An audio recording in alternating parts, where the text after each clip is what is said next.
My next question is, what is a good sign language interpreter in your opinion? My opinion, or I think with any sign language or with any interpreter, that person has to know that culture, right?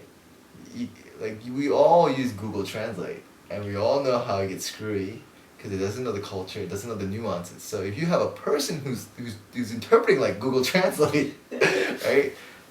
What are you saying? It doesn't make any sense. That they don't know the nuance. They don't understand. You have to be a people person as well, Right. right? So knowing the culture, knowing the people, um, being empathetic as well. That also is really important. In that story, when someone was crying, right? If you're a people person, you could kind of go and, help maybe, or your reaction would be like, what should I do? Maybe I should go and help this person. But also as a professional, as an interpreter, you kind of can't do that all the time, right? Right. Do you want to be kind of at the back of the room, kind of like behind that person you're signing for, or you can be in their face and you can be expressive and kind of loud in what you do? Yeah, that's the thing that makes a professional, right? You know when it is acceptable and when is it not acceptable, right? So in that situation, of course, there was the preacher. They could have also helped, right? So it wasn't my place, right? So I knew it wasn't my place. I came in as an outsider, Right. and so I was like, that's whoever wants to help, that's what they're gonna do, right? Right. If I did that, it'd be kind of a little weird. Right. Who's that guy? They wouldn't think that it was bad, but they would think it's a little weird. Okay. Right. So. Now, a good sign language interpreter, how fast is he or she? How expressive is he or she? What I've noticed from a lot of deaf consumers, and when they've always given me positive feedback, it's not like, oh, you signed so beautifully. They say to me, you sound like a deaf person. Thank you. Right. So I sign and I look like them, and that gives them comfort, and that's because of my parents, right? I'm not thinking of it as like a performance. I'm not thinking of it as like, this is my time to shine. I'm just giving them what they need to know. So every deaf consumer I see, I kind of put my parents' face on them and explain it like, this is what the doctor said, you need to do this, you need to do this, you need to do this, right? My other question, my friend asked me this question.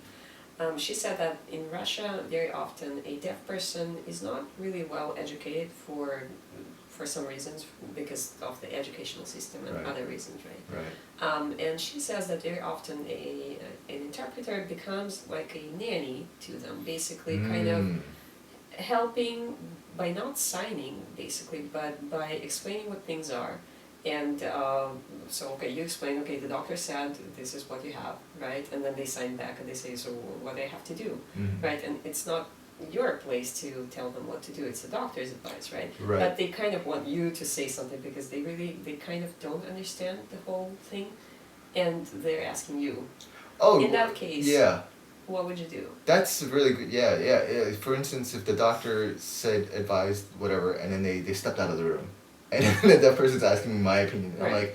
I'm like, I would definitely not say what I think should or should not be done, right? Really? Because I'm not a professional doctor. Right. What would you say then? I would say, you have all these good questions. These are really good questions. Let's ask the let's go get the doctor. One more time. Let's talk with. Let's go talk with the doctor. I would get up and go, or we would wait for them, right? Or I'd write a list down. Like, you want it? Okay, let's write it down.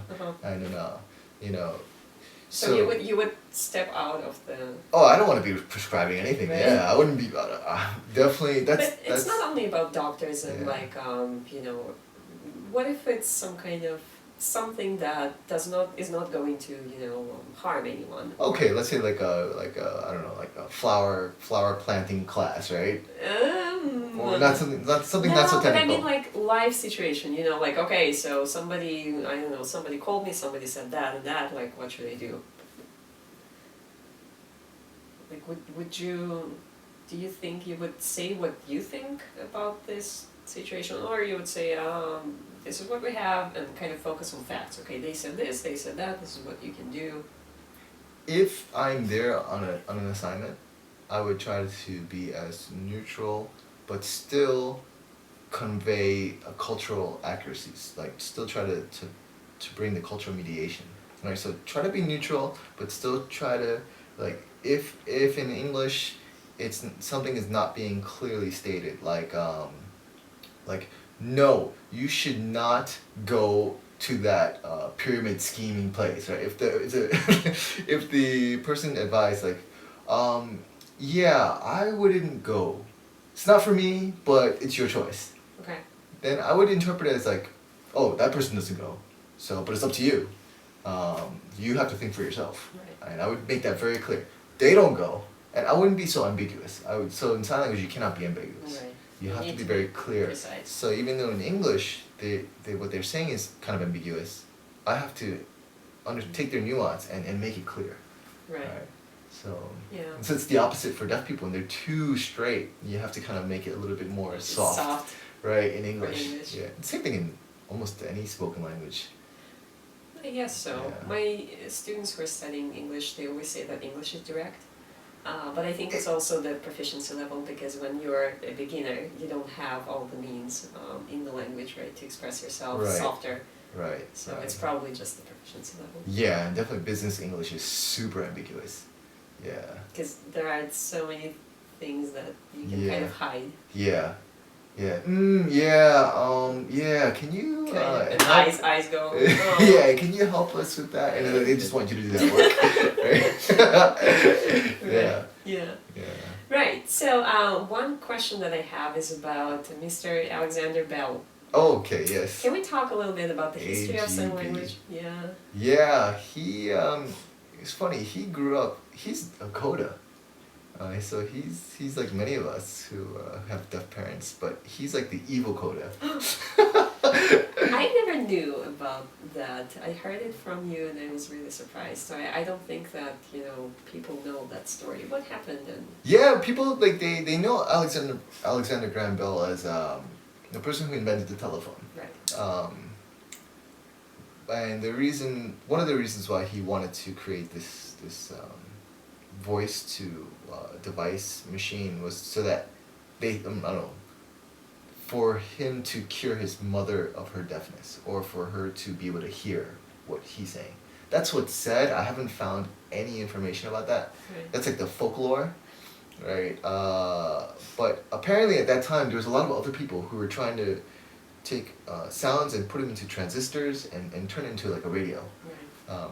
So I guess that was like a hot thing that was happening. So his wife is also deaf, and I suspect that he wanted to make a device to cure their hearing. So there's the medical perspective of deafness, which is just something that needs to be repaired.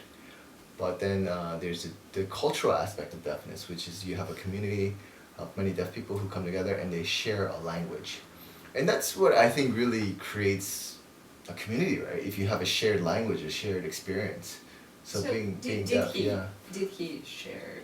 No, he definitely didn't have that experience. Yeah, at the Milan conference, which was held again in like 1880s, he was invited to speak against sign language. This group, I think I forget it was a French group organization. They were of course helping teaching and educating deaf people, but they were educating rich families, who had deaf kids. So they wanted to focus on oralism, because of course rich people, or just people, they don't want to learn sign language to communicate. What is oralism? It's like, lip reading, focused on making sounds, so it's speech therapy. It works to some degree for people with very mild hearing loss, but it's absolutely, my opinion, it's kind of useless for hard of hearing, like very deaf people, like for my parents. Why? 'Cause they focus so many hours on trying to get the sound, trying to get them to speak and sound like a hearing person. That it's all it is. It's just a drilling of sound, whereas like they're not focusing on sign language and conceptual ideas. So that's why a lot of deaf people in many countries, their education level is not up to standard. They're so far behind because of the amount of hours that. yeah, there's the amount of hours of just like, hey, try to say this, try to say this. I mean, it's the same as like getting a blind kid and forcing them to describe the color of something. And like, just touch this and tell us the color. Touch it and tell us the color, right? Like, it's kind of ridiculous. Like you would not force a blind kid to describe a picture or something, right?